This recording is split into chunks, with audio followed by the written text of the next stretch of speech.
Welcome to episode 215 of Sports Geek. On this week's episode, I share my presentation from International Podcast Day.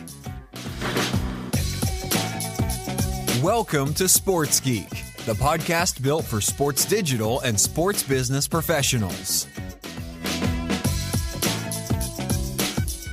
And now, here's your host who can help you develop your podcast, Sean Callanan.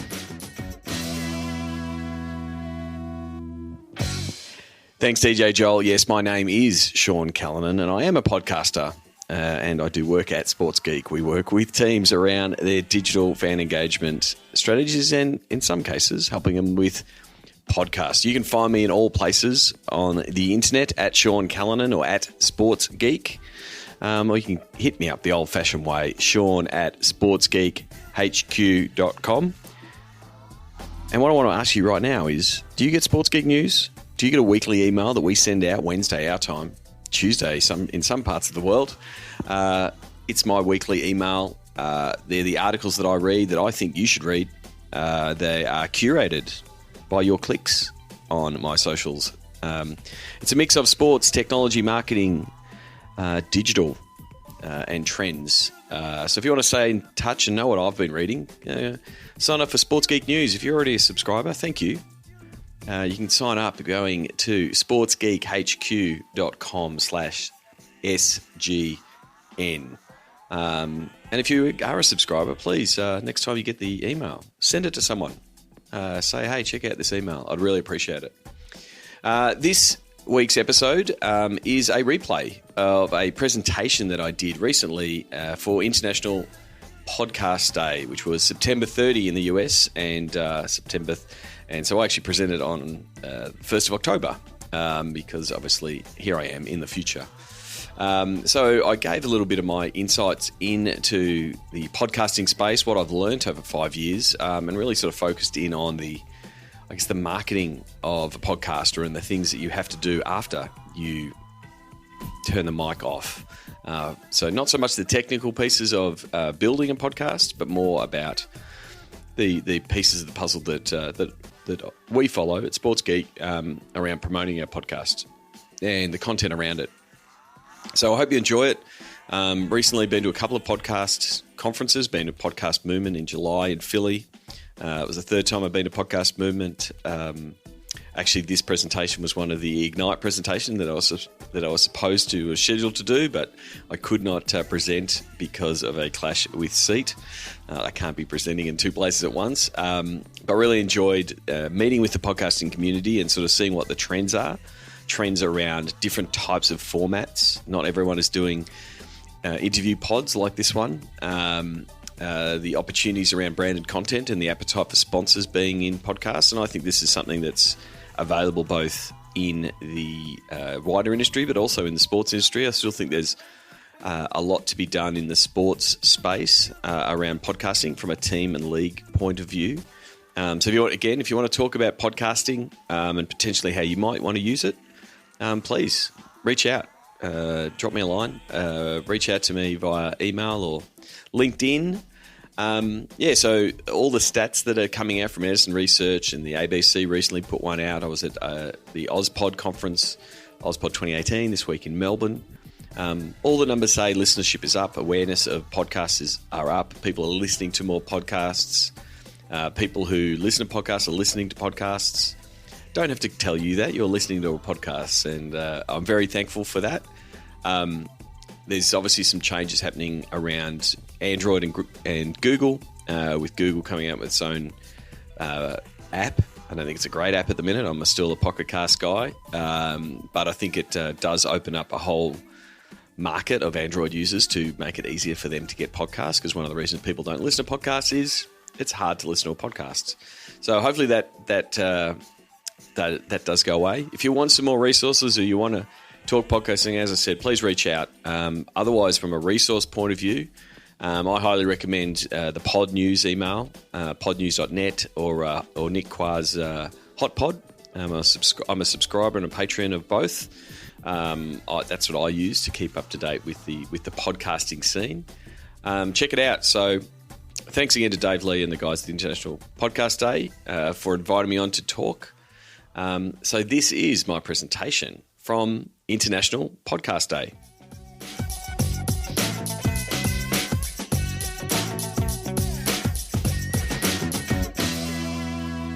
Well, Sean, welcome into International Podcast Day. The floor is yours. Thank you very much, and thank you very much for the opportunity. So for people, hopefully everything is working, and I guess you'll be telling me if it's not via the chat and things like that. So first of all, to give you a bit of a who am I? My name is Sean Callanan, and my business is Sports Geek. I started Sports Geek 9 years ago, and it works with sports teams and leagues around their digital and fan engagement. So we've been helping sports teams, leagues, athletes drive and build their fan bases via both social and digital. And I found myself finding podcasts as my medium to both connect with my audience and my clients. So my podcast origin story, if you will. For a long time, I was a blogger telling people about the opportunities in sports, social media, and digital. And I was also doing some radio pieces, a couple of different radio spots here in Australia. And I was putting those audio grabs up every week. So 2 different audio segments, one with ABC Grandstand, the national broadcaster here in Australia, and also one with Daniel Harford on a local sports radio, talking about some of the issues around sports and digital social media and those kind of things. And it wasn't until I actually went to Social Media Marketing World in San Diego in 2013 where I was having it was an itch, it was a scratch, it was an idea to start a podcast. And I was lucky enough to see Pat Flynn speak and do his keynote about podcasting and sort of his method of how to do podcasting. So I know a lot to Pat Flynn. I was a long-time listener of his podcast, the Smart Passive Income podcast, and so I really looked up to him. And so I came away from that knowing that I wanted to podcast and sort of take it seriously. So I started by taking those radio segments and bundling them up and cutting them together, taking 1 or 2 segments, doing some intros and outros. And at that point, I was doing all the editing. I was putting it together with GarageBand. The audio wasn't probably great, and sort of started pitching it out there as a podcast. And as soon as I called it a podcast, it was creatively titled at that point Sports Geek Podcast. It started getting listenership and traction. So it was that was a bit of a turning point for me to find out that it worked. And then the podcast evolved from the radio segments that I was doing to more long-form interviews where I would be interviewing people who work in the sports business, whether they be in the marketing side, digital technology, all areas that we work at Sports Geek. And so my goal for the podcast and why I podcast is I always joke that it's for my past clients, current clients, and future clients. So it's very much a business development marketing effort from my point of view. And it's done wonders to build the Sports Geek brand, both here in Australia and in the US market and in Europe, because I've been lucky enough to have guests from all parts of the world and talking about different market segments and what they're doing and what teams are doing differently. So that's been really important. And then it's also grown my personal brand and led to speaking engagements at conferences around the world, and definitely led to work and consulting work and project work for Sports Geek. I'm always blown away when I have podcast listeners send me an email, send me a tweet, call me up and say, "Hey, we're ready," and I'm like, "Ready for what?" And they're like, "I'm ready to start working." And podcasting's worked terrifically well. Because it is that long form content, I get into the ears of potential clients for 30 to 40 minutes a week, get my point of view across, being able to share some great best practice from around the world, and so that's been very effective for me. And so for today, primarily just going to do this as a talk. I'm happy to take questions as I go. Recently did some stand-up comedy, so I'm happy to take on hecklers as well. So I wanted to go through some of the the technical details and the behind the scenes of what I do for our podcast. So you understand those pieces. But as I sort of said in the title, creating the podcast is 20% of the work. So I'm going to take you through how we put our podcast together, but then look at the 80%, how we've gone about marketing it, some of the different tactics that have worked, and what's worked to grow the audience and the listenership and the Sports Geek brand overall from a podcast point of view. So some of the technical details, we've been with Libsyn since the beginning. So Libsyn has been our podcast host for the beginning. We also, Todd was just on from Blueberry. We actually use the Blueberry PowerPress plugin to wrap our RSS feed and manage that for iTunes. We've also been a big user of and one of the early adopters for Pat Flynn's Smart Podcast Player. So that's the player you see on Sports Geek HQ. It's also the single track player that you see on all the show notes. We find that works well, and still surprising how many people do listen on the website. I took a lot of takeaways from Rob Welsh from Libsyn's podcast movement presentation over the last 2 years. There's still a lot of people listening on the website, even though I'm a fan of different podcast apps, and Google is finally getting into the game. Still a lot of people listening on the website. Some other tools that we use, we do all our artwork for show notes and all the images that get done for the show notes. We do all that with Canva. That gets produced every week for every episode. We use Slack as a communications tool for our podcast team, and I'll go through who the podcast team is, but we found that to be very effective in sending our editor, James, a Dropbox link, and then sharing show notes, and then sharing images. We've tried a few different tools around transcriptions, and the one that we've been using lately has been Trint. So that's TRINT, where it does turn around the podcast really, really quickly from a transcription point of view. It's using machine learning to better understand. It's got a nice little editor to be able to quickly go through and pull potential quotes for the show notes and things like that. And then a few other tools that we use. We use CoSchedule, which is available as a WordPress plugin to make sure all of our podcasts get promoted on all the platforms, and we'll talk about that a little bit later. But been a big fan of CoSchedule to be able to schedule multiple tweets, multiple posts on multiple platforms over time. One we're finding that working really well is the a year ago post that we do. So a year later, we post about the podcast, and we normally get really good traction both with the guests and potentially listeners who missed that episode from a year ago. Some other plugins, with the website being on WordPress, we use the Pretty Links plugin, which allows us to put any link and redirect it. And so we use that for the show notes. So if you want to go to episode 100, it would be sportsgeekhq.com/100. And the same for episode 200. We also use those Pretty Links for all our different links to different platforms. So it's far easier for me to say, you want to find us on Apple Podcasts or iTunes, whichever one you would like. You can go to sportsgeekhq.com/Apple podcasts, and it will find it. So makes it a little bit easier when you're doing the spoken word call outs.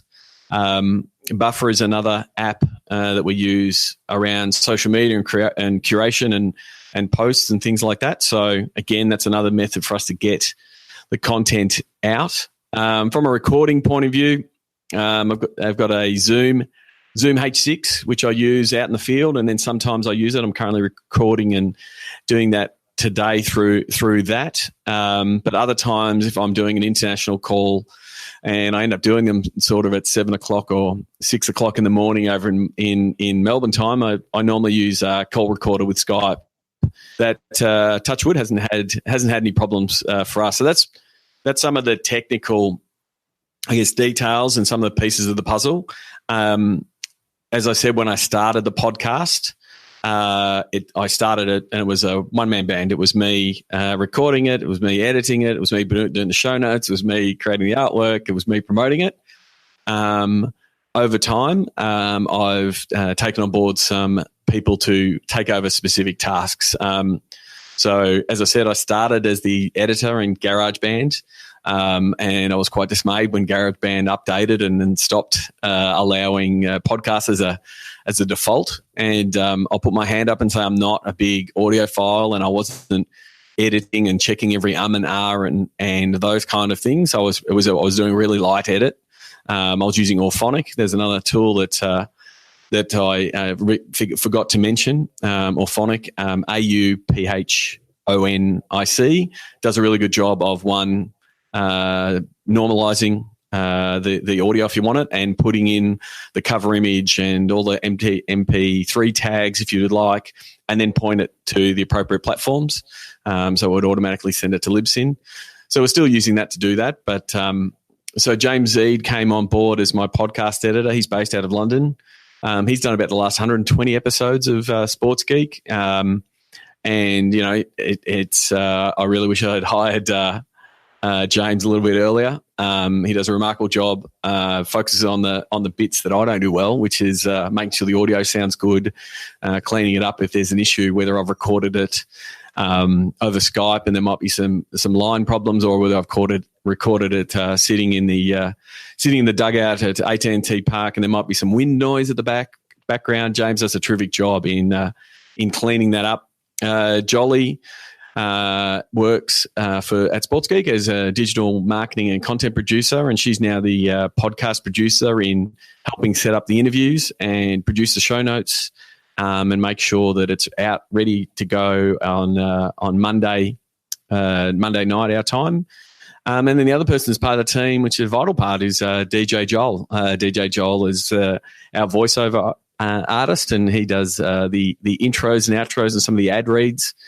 And I found DJ Joel on Fiverr 5 years ago, and have been using him ever since. So I write the witty intros, and DJ Joel says them every week. So I normally batch those up, and then he sends them through. So that's a bit of the I guess the how how we make the sausage, so to speak.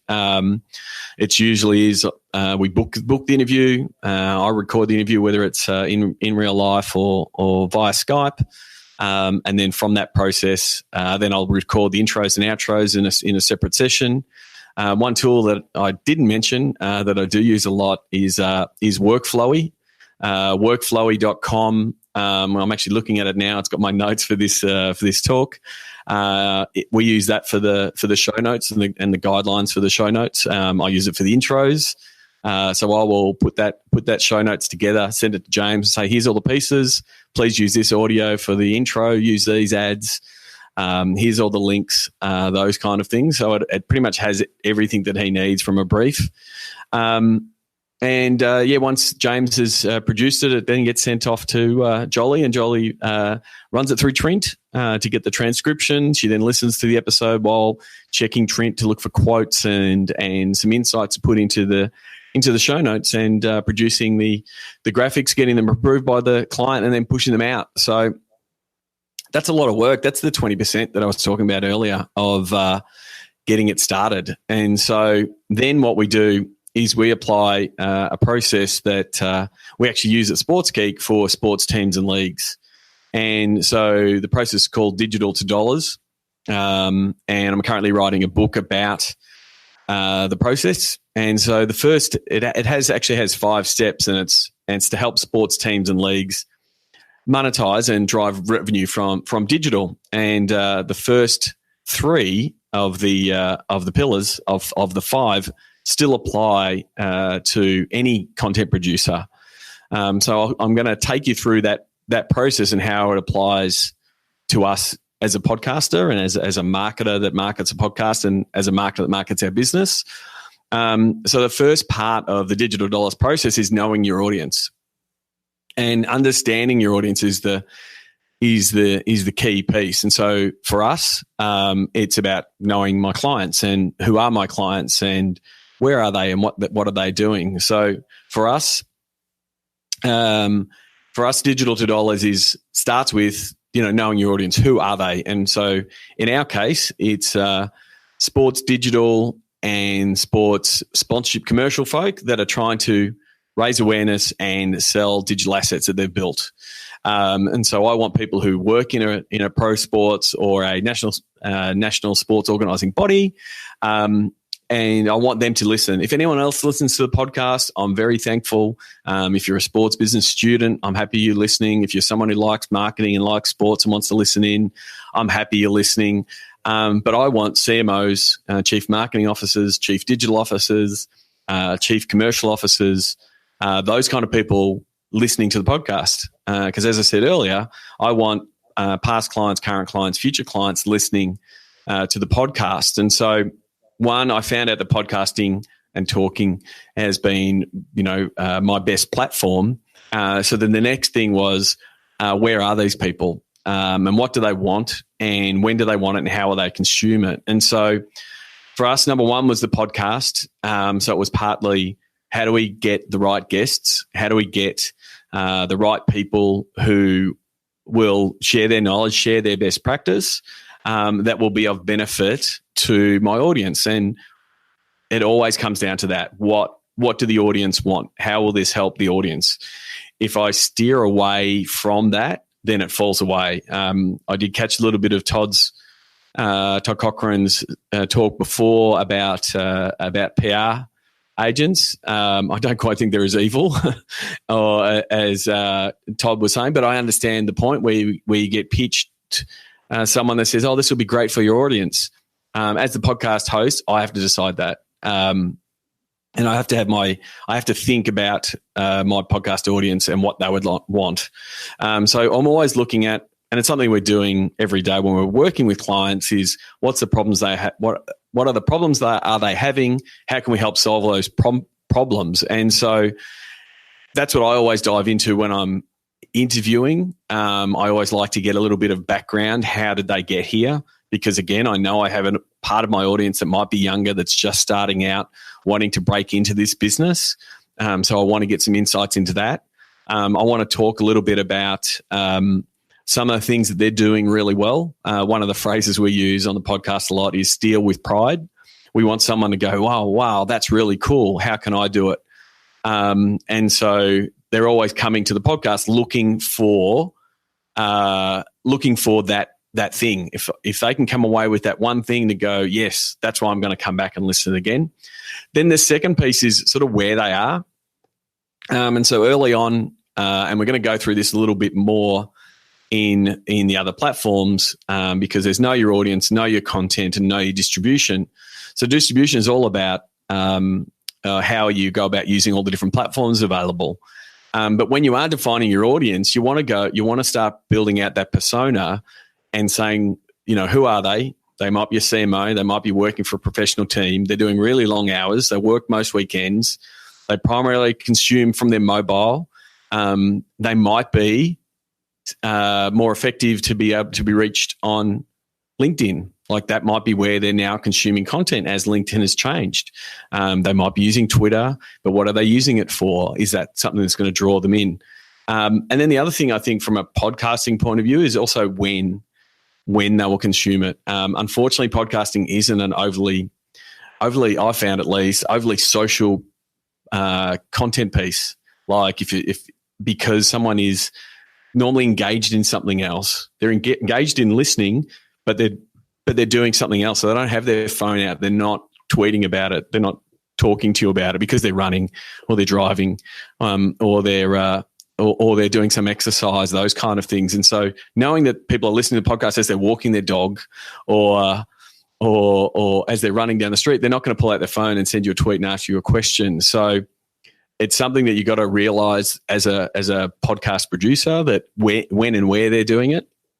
And also that does sometimes come down to length. I try to keep my podcast to a point that it might be like an average commute, 30 to 40 minutes maybe. Sometimes if it's interesting, it'll go longer. And it is sometimes funny when a guest says, "How long will it be?" And my answer is always, it'll be as long as I'm interested, because if I'm interested, the listeners will be interested. And I say if it's really short, that means you're really boring, and it sort of breaks the ice a little bit. And once they get into it, it does become interesting. But it is something that you always got to be listening for.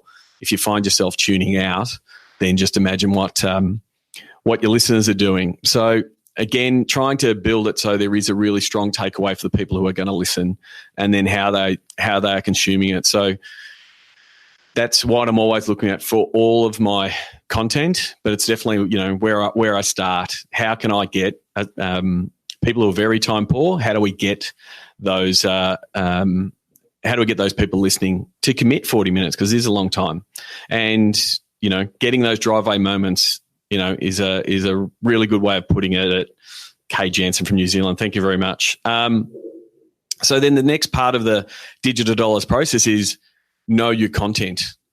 And so normally in this process, we would review all content that was produced by a team or a league, or in this case, a brand or someone that's producing content to get their message out. Now, we can't just have, oh, cool, content, podcast, tick, that's it. We're doing that once a week, because that can't be everything. You can't put all of it on, hey, we've done a podcast. And that's where potentially the frustration I see on the focus of creating of the podcast, and the fact that there's a lot of people potentially that say, hey, I've done it. Oh, look at me. I've produced a great podcast. There it is. And they're not doing all of the extra things to market it and other supporting content that can help it. Because as a podcaster, you're always should be marketing your podcast. And so you've got to think, how can I go about doing that? One, you've got your show notes. How can you do that? How can you do them differently? How can you make them compelling? How can you make people actually click through to them? We've tried things like quote tiles and quotes from guests with a little bit of hit and miss, and it's about finding out what platform that best works on. We've had some success with audiograms and giving little snippets of audio to be put on different platforms, especially with platforms like LinkedIn, wanting more videos. Sometimes that can work more, as well as putting supporting content or full episodes potentially on YouTube. Again, might not be how you've got to start thinking. It might not be the way that you consume podcasts. It must, you've got to be thinking of, how can I bring someone else in? How else can I bring someone else in? Because it's very easy to convert, talk to someone who listens to podcasts. Hey, you listen to podcasts? Yeah, I love podcasts. I listen to Serial, and then once I finish listening to Serial, I start listening to other things. So one of the things that I've done a lot around, I think, has helped build my audience is actually the work that I've done in curating content and using curation as a strategy to build my audience. And so that comes down to, using tools like Buffer. And so every time I read something, whether it's related to sports business, marketing, technology, social media, sports, whatever it is, that if it piques my interest, I think, well, hang on, that might also pique the interest of my listeners. And so I then share all of those articles that I read on my social media platforms, and I use Buffer to do that and send it out to multiple platforms. And what that does is it builds rapport with the audience, that when I go to the Ask and when I share my content, it comes back. It comes back to me. So it's a little bit Gary Vee. If you've read Jab, Jab, Jab, Right Hook, the curation is the jabs. Is the, hey, here's some information that people will build on. And one of the things that I found is that I was finding people were reading. They were saying, oh, I'm loving what you're sharing on LinkedIn. Now, LinkedIn is not where I get my content from. I get it from other sources. I get it from my friends on Twitter. I get it from products like Nuzzle, which is a great curation tool that tells you what your Twitter following are sharing. So I use a few different tools to find out what I should be reading, and then the interesting thing is I then share. And so knowing that people are looking at that content, clicking through on that content, engaging with that content, again lifts my personal brand as someone who's sharing content, and then the podcast is part of that puzzle.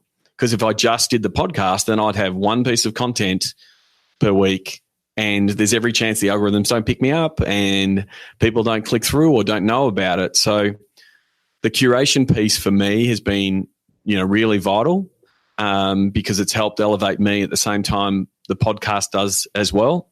So it really, if you're saying, hey, we've got to do, it's really challenging as a podcaster as you're doing one episode a week, and you don't want to be sitting there and doing 6 posts about your podcast and that's all that's happening. And so it looks a little bit me. So if you take a bit of a curation approach, whether it's a wide curation angle where you're looking at all things that are interesting to you, or whether it's super sharp and narrow of I'm just going to be the person, the guy or the woman that is the authority or is going to share everything that I know about this space, that's your opportunity. So yes, Steph Nuzzle, you've spelled it correctly. On Medium, Steph's asked there, do I use Medium? No, I haven't. I've probably done 1 or 2 Medium posts, if I'm honest. There's a little bit of. I'm not a massive fan of building out on someone else's land, I think it is said. But that said, I am doing it with using platforms like Facebook and LinkedIn and those kind of things. But I feel like Medium potentially takes people away from what you can do. But that said, I haven't really tested it to be completely honest. So that's the know your content piece. One, the takeaway would be from me is podcast is going to be your major. It's going to be anchor of your content. But what is the supporting content you can build off that? There's a little bit of the turkey analogy. How many pieces of content can you build off that piece? There's a lot of opportunities in that space. And so then the third part, 1, 2, 3, is know your distribution. So know your distribution is understanding, I guess, the plumbing of the internet. To know that we've gone from a place where, as I said, when I started, blogging was a thing. Everyone was a blogger. Good friends of mine, Darren Rouse, pro blogger. That landscape has changed to where now we're at a point where the traffic of the internet is driven by the big players. Facebook, Twitter is still doing it. LinkedIn. And so it's a matter of how do you engage on those platforms to make sure you get your results. And your results, again, can be defined in multiple ways. And so I'll go through how we use the current platforms that are available and why we use them. So Facebook is the one that we start. Twitter is probably the one we started with. Had the most success with early on to connect with guests and audience.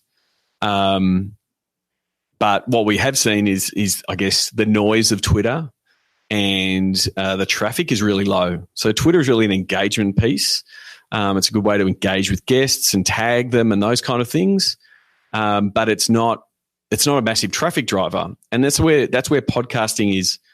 It's a bit of a weird beast because it's not built for traffic, because someone sees a post, whether it be on Twitter, whether it be on Instagram, wherever it is, and then their behavior is to go somewhere else to listen, whether it's Apple Podcasts, whether it's Pocket Casts, whether it's Overcast, whatever, whether it's Google Podcasts, whether they're talking to their Alexa to play the podcast. So it's disconnected. It's not like, hey, here's a great article I wrote, click through, read the article, and it's a simple transaction. So there's a part of what you're trying to do on the platforms is building an audience, making people aware of the podcast, and then having a bit of trust that relates to potentially listenership or conversion in some other way, whether it be becoming part of your email list. And so that's sort of the strategy that we use across all of our platforms. So to start with Facebook, we're unashamed fans of Facebook and the the ad product. So a lot of the stuff that we do at Sports Geek is understanding how the Facebook ads product works, and how it can be used for sports teams to sell tickets, sell merchandise, all of those kind of things. And so we use those same tactics with our podcast. So it starts with audience building. So probably the best, and to make sure more people are finding out about the podcast, we've found that Facebook has been very good in finding more of our podcast listeners. And so there's probably two different strategies. There's one, what do we do when a podcast gets released? And then what do we do once the podcast is out there in the wild world to drive more people back? So we've tried a few different tactics over the years, but this tactic in various forms has always done really well for us. So when a podcast comes out, let's say it's with Al Guido from the San Francisco 49ers or Bill Schlau from the San Francisco Giants. When we first put it out, we used to send out, we used to boost the post and target people who worked at the business. And so that was terrific when Facebook allowed us to do that, because we'd spend like $7 for 7 days, and we made sure every one of their work colleagues saw the post.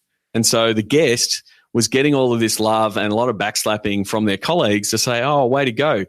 Did they listen to the podcast? Maybe, but that wasn't the point. The point was we wanted the guest to get a lot of feedback from his work colleagues that they did a good job, and congrats for them being on the podcast.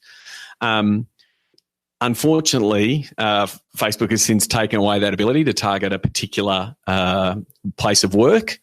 So what we also do is do targeting of putting into that market and fans of that team for that suburb and around. So instead of, it's not as precise as someone who works there, but it does rally around the fans of the team to potentially bump up the numbers and push it out a little bit wider, especially in that geographical market. And so then the other thing that we do is we also make sure that people have already said that they're a fan of the podcast and a fan of the content that we're producing. We make sure that fans of Sports Geek see that really early on. And so, again, we will do an engagement campaign to people who are already fans. So we've got about 5,000 fans of Sports Geek on Facebook, and I've got about 1,100 for my page. So we make sure they see the post. We're not asking them to click. We're assuming that they're potentially already subscribed in some form or another. But it's a bit of a reminder. Hey, here's the new app. Here's the new app with Chris Harris from Arsenal. And so that's the piece where it's all we want them to do is to like. And so again, because they're already a really connected group, it's a really low cost opportunity. It doesn't cost a lot to target our fans because they're willing to do that. But again, they start liking the post. And Steph, I've got your question there. I'm going to take that. I'm going to take that and come back in a second. And so that piece automatically grabs that post and starts giving it more engagement. So I've got fans of the team or fans of the topic, and then people have already said that they're fans. They've already jumped on board. And so quite early on, we can get a Facebook post that says, here's the episode. Sean speaks to Chris Harris from Arsenal, or, TJ Ansley from the Portland Trailblazers, those kind of things. Daniel Brew from the Golden State Warriors. And that's already got a lot of Facebook likes. So it starts giving you social proof. And so then what we do is pick up that post and start targeting other people that have never heard of me, that have never heard of Sports Geek, that fit our profile of people that work in sport that should be listening to. So we use things like lookalike audiences. We use particular geographical targeting to say, hey, I might be going to London for a speaking event. I might target people there. But I send them the posts that have already had a lot of social engagement. So they've got 50, 60, 100, 200 likes on them. And if that's the first time you're seeing the Sports Geek brand, if that's the first time I'm ever seeing that, then I'm pretty excited, or I'm if not excited, my interest is piqued. And we build those campaigns as a conversion campaign. We want them to come through the website. We want them to come through and read the show notes. We want them to come through and see who else has been a guest. And we've found when we've targeted likely prospects or likely listeners with those really supercharged posts, we're getting them to the website at a far cheaper cost. It's a far cheaper cost. So it's been a combination of engagement and conversion, and flipping the switches on those two have always been interesting. Now, Steph's raised a really good question around what do I do with my guests? Do I expect them to promote it? Do I ask them to promote it? Do I think, it's the listener land grab, if you will. I'm going to interview someone cool and famous with lots of followers. They'll tweet it out and I'll get lots of listeners. Now I rarely, if at any time, ask the guest to share. As a marketer, that's my job to share. I see my job as to raise up the guest. And normally if I'm doing my job well of raising up the guest, thanking the guest, yes, like Blase experience there, tag them, like I tag them on Twitter. I definitely tag them on LinkedIn.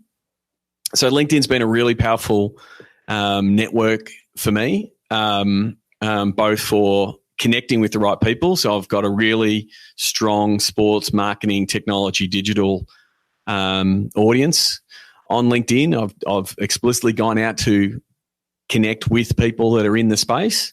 So when I put up a post for an episode, I will tag the person. It was great to chat with Al Guido at San Francisco 49ers. We discussed this. He's a great guy. Thank you very much for your time, Al. That sometimes like maybe 30%, the guest will either like that or the guest will then share that.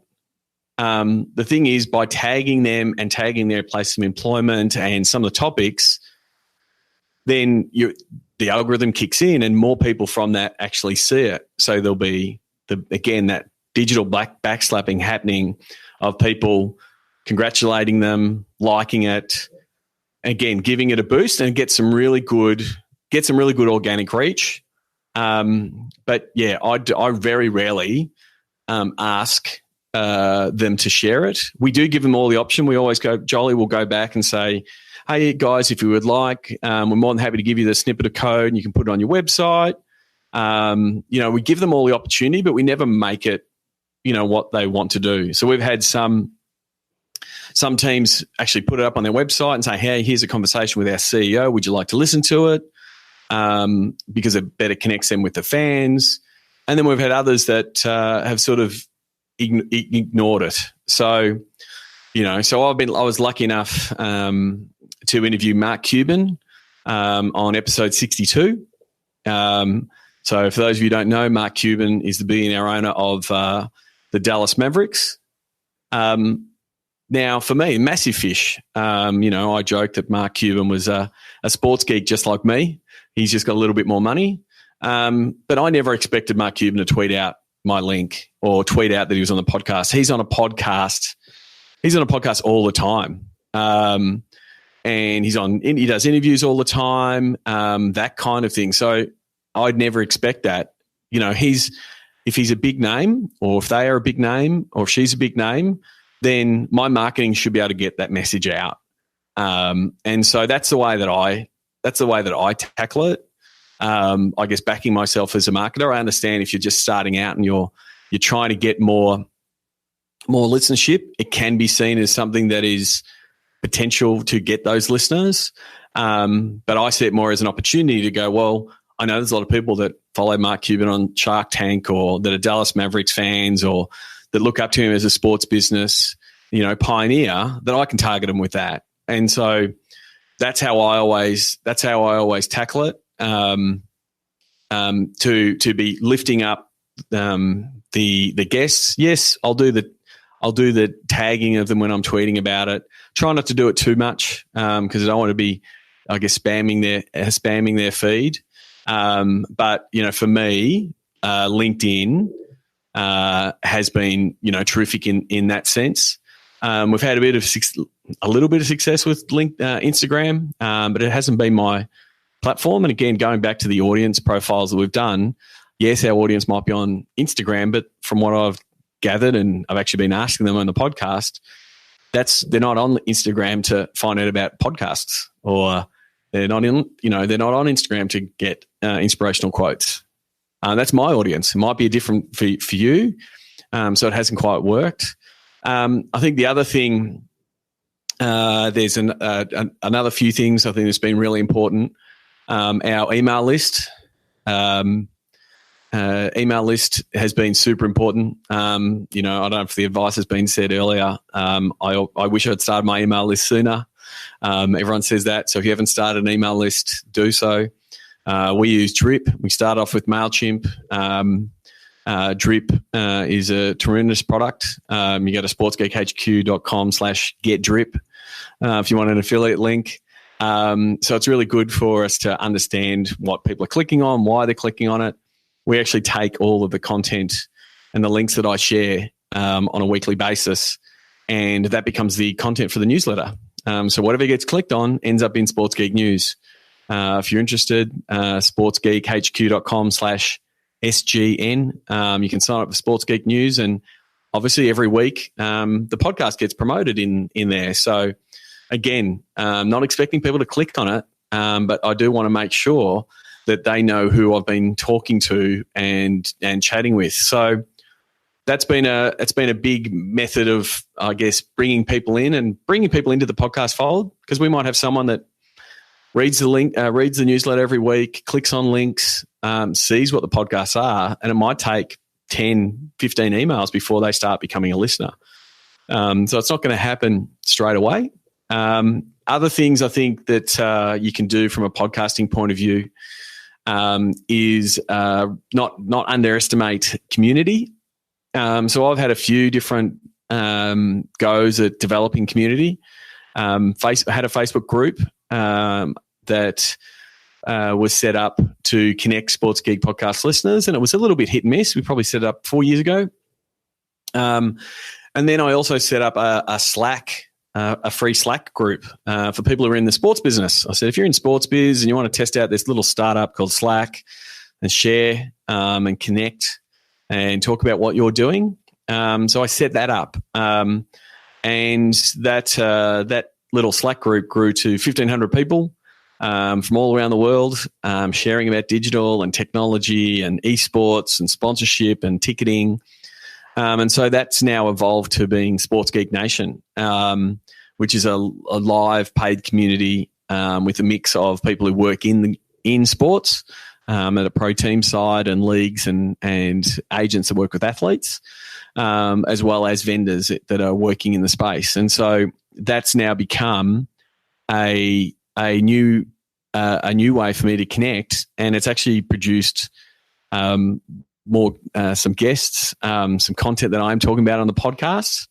Now, we're using a Slack group that's not paid for, the free version. The free version, you get 10,000 messages before it starts rolling over, and you can't search for them anymore. Our Slack group is just past, I think it's 35,000 messages.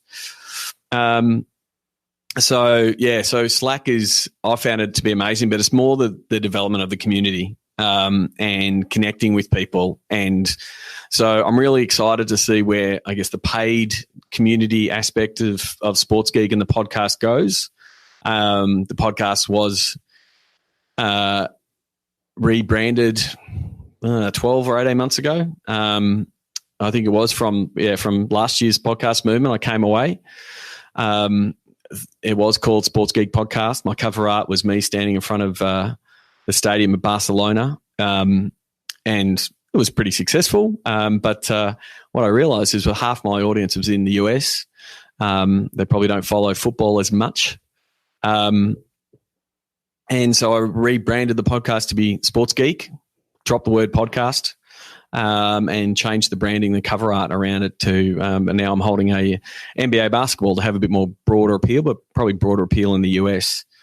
How do I, so there's a question there, does Slack notify users when they have messages? Yes, you can turn your notifications on or off.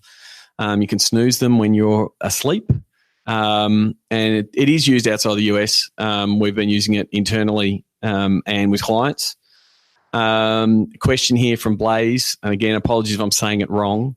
Is there a guest that's more high profile on a particular topic? What's your approach to contacting them to be a guest? Do you try to build a relationship over a long period first? Well, probably Mark Cuban's probably the best example of that. And I did an episode where I sort of went through how I guess, snagged Mark Cuban. I connected with him, I think 4 years before I actually made the ask, and actually was just by chance, was talking on his Cyberdust app. I was able to pique his interest with a question, and we had a bit of backwards and forwards discussing athletes and social media and digital and the opportunities, and it was good backwards and forwards. And then I sort of went onto Twitter and asked people the same question about Cyberdust, and I was having some conversation with friends on Twitter, and Mark Cuban came over the top and started correcting me and putting his point of view across.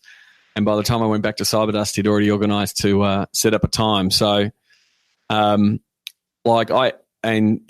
had Mark Cuban's email address from 4 years ago, but I did not want to go to him until I had a valuable product for him and a valuable platform for him. And so I went to him because he wanted to obviously promote his Cyberdust product.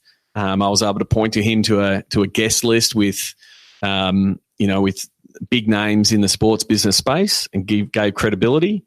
I think if I'd have got Mark Cuban, is in the first 10 episodes, I don't think it would have had the success that I did. So it's really interesting. And I think the only other thing I'd say from a marketing point of view would be do not neglect in real life and conferences and networking events and putting your brand out there. As you can see, I've got Sports Geek jerseys behind. I wear Sports Geek merch and get the brand out there. I'm happy to share, T-shirts and swag with guests and things like that. So in real life and connecting with people is really important. And what I have found recently, to go back to my conversation with Bill Schlauer at the San Francisco Giants, I think I interviewed him sitting on a beautiful sunny day at AT&T Park, sitting in the dugout, and that's how we did the podcast. And then 6 weeks later, I was in Dallas and caught up with him, and he was like a bit amazed and a little bit thrilled about the amount of feedback he'd got from the podcast, from people that he respects, admires, and work in industry.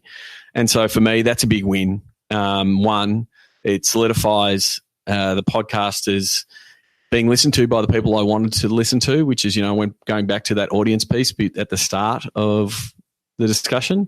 But then also it gives further credibility when I want to talk to other people. So I think that's it. I'm running out of time. If there's any questions you do have, please either fire away now, or you can go to if you go to my Twitter account, the pinned tweet actually has, I did it around my 5-year anniversary mark around some of the things that I've learned. I did a bit of a Twitter storm. So if you go to that tweet, I can't type and write at the same time. You go to that tweet, it does go through a few of the things which I covered today.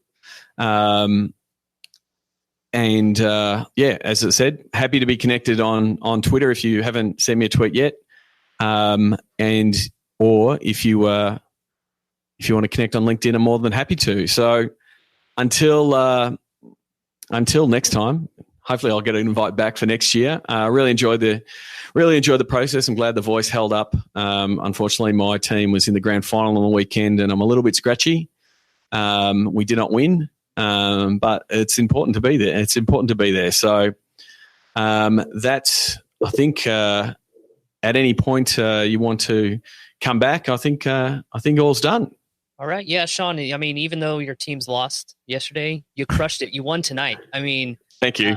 You can witness the chat room and just the amount of knowledge and experience that you have within the podcasting space. And I thought it was really important. A few takeaways was, you can't expect that big guest right out the gate. I mean, you prepped for someone like a Mark Cuban, right? By years of personal branding, learning distribution, finding out these different ways of branding yourself and marketing yourself, and that all led to a path, right? So some long-term planning for you turned out to be very beneficial. And I think that's something podcasters and the podcasting community needs to take to heart is we've had a few sessions here about, branding yourself, and having that image and creating an environment around yourself that is conducive to those things.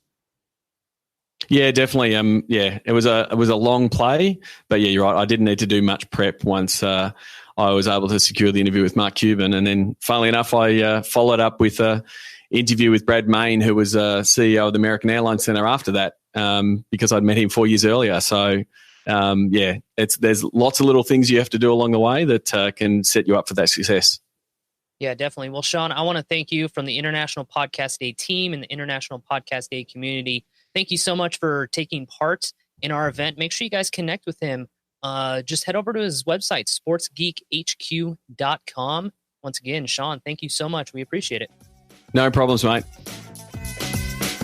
New workshops on audience, content, distribution, valuation, and pitch following Sports Geek's Digital to Dollars process. Go to digitaltodollars.com. Thanks again to Dave Lee. For more info, go to internationalpodcastday.com. Check out the other speakers. Everyone from the 24 hours of content is on the YouTube channel. We'll have a list of the playlist there. In the show notes, as always, you can go to sportsgeekhq.com/215. That's where you'll find all the links. There'll be links to podcasting, some of the podcast stats available. And, as I just described there, I sort of went through the digital to dollars process, how I go about it from a podcasting point of view, from a knowing your audience, knowing your content, knowing your distribution, know your valuation, know your pitch. So if there's a place, if you are struggling or you need assistance in that space, understanding your rate card, helping your commercial team better understand your digital team and driving more revenue, how you can develop better pitches for your sponsors, please get in touch to talk more about digital to dollars. You can go to digitaltodollars.com to check out more. Other things, just to wrap up, don't forget, we'd love to have you involved in Sports Geek Nation. If you have not checked out Sports Geek Nation, please do so at sportsgeeknation.com. It is our thriving digital sports business community. It has executives from around the world. Really thankful to have people in North America, the Asia Pacific, and Europe that are involved, answering questions, sharing their knowledge, sharing their best practice. I'd love for you as a listener to join in as well. We've got a really active Slack group, a Facebook group that we're testing out as Facebook is tweaking the algorithm. Regular weekly AMAs where we're quizzing members on what they're doing and their knowledge. So thank you for the members that have done it so far and the ones that we've got planned in October, and starting to fill up the November schedule. So please join us at sportsgeeknation.com. I'd love to have you on board, and if you're a recent sign up, please reach out, say hello, so people get to know you. One of the first things we ask people to do is to go to the intros channel and introduce themselves, and it's really good to see a real diverse group of both skill set and geographic regions and sports represented in Sports Geek Nation. The last thing, if I'm asking you for one more thing, is that I am going to be testing out a new Q&A style podcast, sort of based on the AMAs, but where I will answer the questions in a shorter form podcast. So not 30, 40, 50-minute podcast like this one. I'm probably thinking about something, and again, this is sort of testing out the theory around different types of formats. I'm probably going to try to keep it under a 10-minute podcast where I'll just answer a single question in as much depth as I can, with as much knowledge that I have or research that I've done to answer the question. So I'm testing a few things here. One is I'm trying to get all the questions on one Facebook post. Am I crazy? Will it work? I don't know. But I'm going to test it. So there is a post, a short video post on my Facebook page, Sean Callanan Speaks. If you have not done that, the link, the post will actually be in the show notes as well. Jolie will put it in the show notes. I want the questions there. I want to have people asking the question, and then what I'm going to do is every time I release one of these answer episodes,